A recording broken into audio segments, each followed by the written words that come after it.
Galeana García, soy del grupo 4 y M13 y en esta ocasión vamos a ver lo que son las leyes de la termodinámica. Empecemos. Leyes de la termodinámica.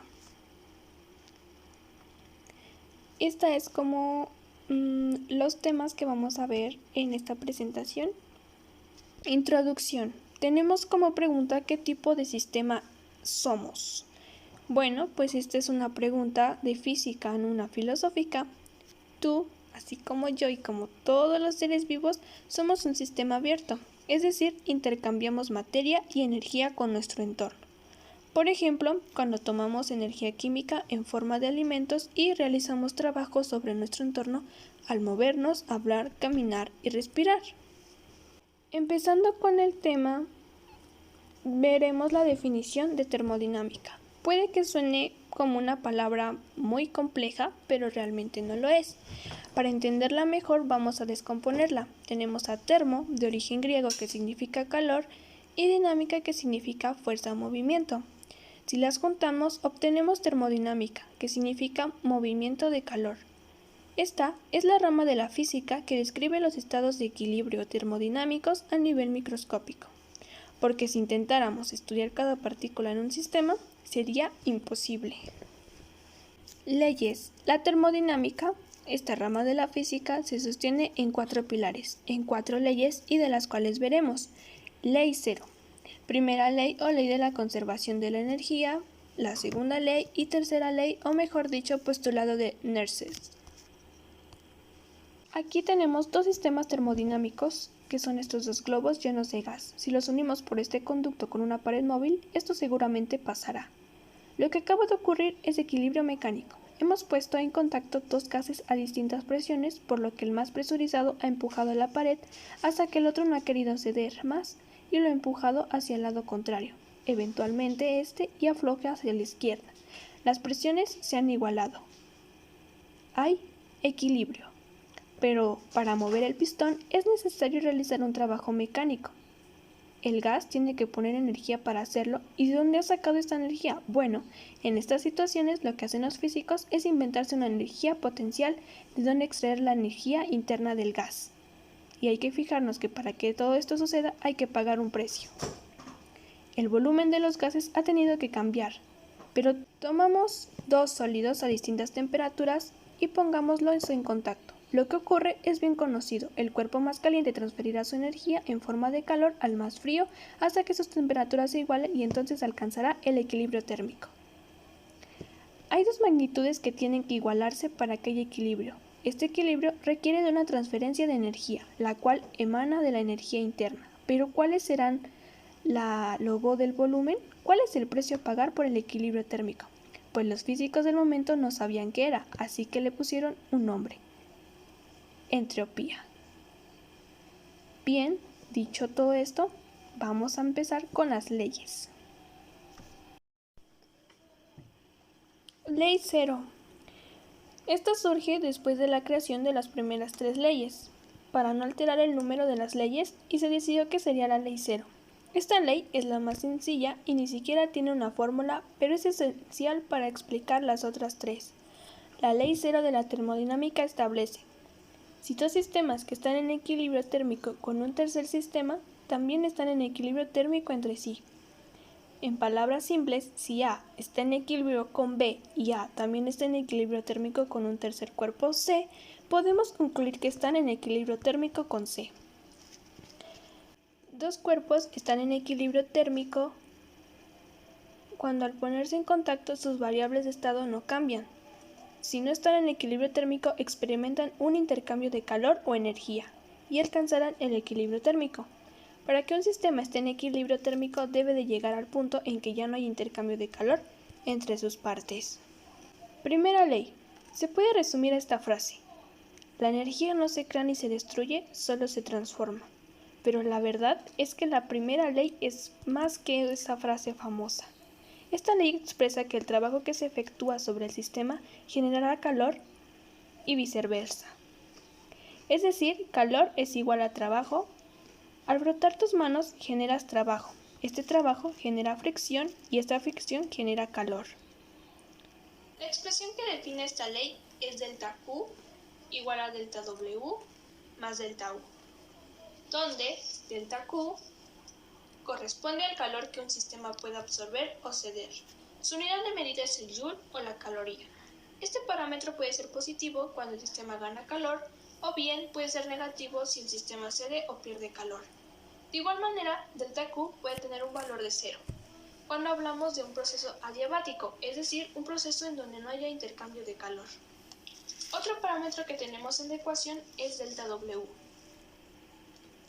Este corresponde al trabajo realizado sobre el sistema o bien el trabajo realizado por el sistema y puede tener signo positivo cuando el trabajo se realiza sobre el sistema. Por ejemplo, al ejercer presión sobre un pistón que contiene un gas, está ejerciendo un trabajo sobre el pistón, es decir, sobre el gas.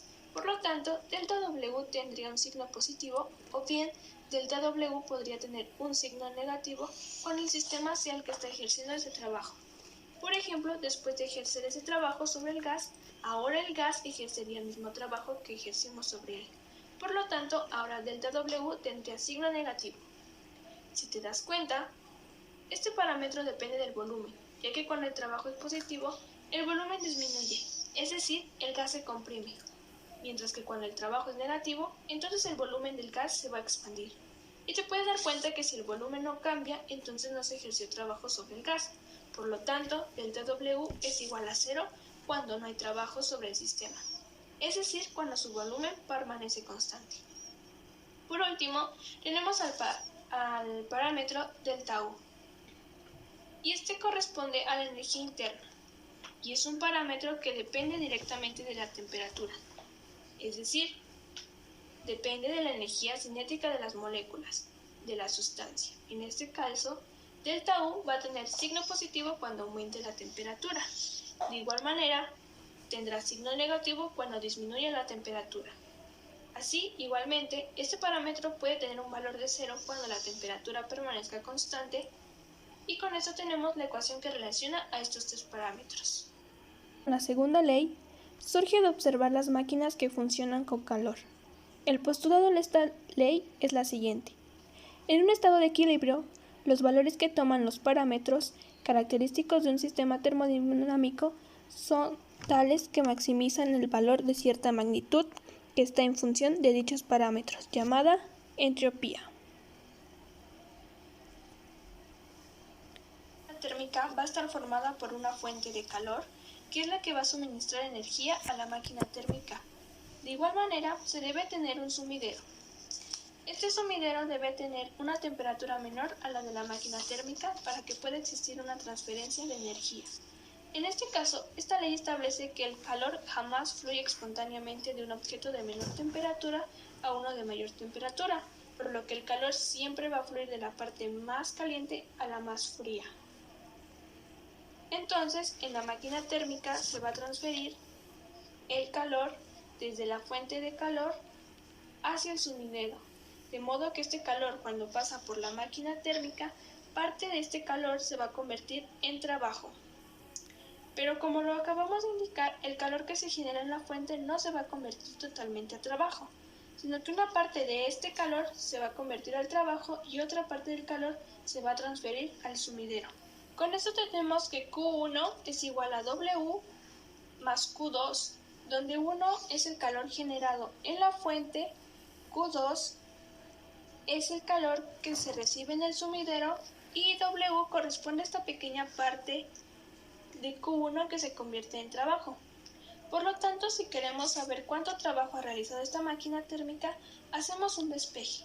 Y entonces tenemos que el trabajo es igual al calor de la fuente menos el calor del sumidero. Con esta diferencia obtendremos el trabajo que realiza la máquina térmica. Entonces, para calcular la eficiencia de la máquina térmica, vamos a hacer una relación del trabajo con respecto al calor que se generó en la fuente, obteniendo de esta manera eficiencia es igual a trabajo sobre Q1. Sabemos que el trabajo es igual a la diferencia de calor, en este caso W, igual a Q1 menos Q2. Por lo tanto, al sustituir, tenemos que la eficiencia es igual a Q1 menos Q2 dividido entre 1. Al distribuir la división en la diferencia, tenemos entonces que 1 entre 1 nos da 1 menos Q2 entre 1. Por lo tanto, otra fórmula para calcular la eficiencia es 1 igual a Q2 entre Q1. La primera expresión se utiliza para calcular la eficiencia a partir del trabajo y del calor generado en la fuente, y la última fórmula se utiliza para calcular la eficiencia a partir del calor que se genera en la fuente y del calor que se absorbe en el sumidero. Por otro lado, tenemos a la entropía. La entropía la podemos definir como una medida que determina el desorden molecular de un sistema. Esta se calcula con la expresión delta S es igual a delta Q sobre temperatura, donde delta S corresponde al aumento en la entropía, cuya unidad es Joule sobre Kelvin. Delta Q corresponde al calor que se suministra al sistema medido en joules, y T corresponde a la temperatura absoluta del sistema medida en kelvins.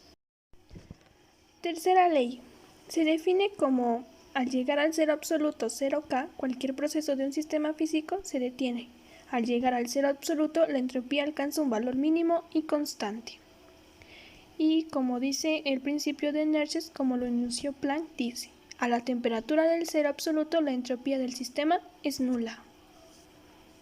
Bueno, el cero absoluto de temperatura es inaccesible y solo podemos acercarnos a él, nunca alcanzarlo. Sin duda alguna, la termodinámica es capaz de predecir un sinfín de sistemas de características muy distintas. Sin embargo, no es capaz de dar un sentido físico a muchas de sus entidades como son la temperatura y la entropía. Y bueno, eso ha sido todo. Hasta aquí llegamos. Bye.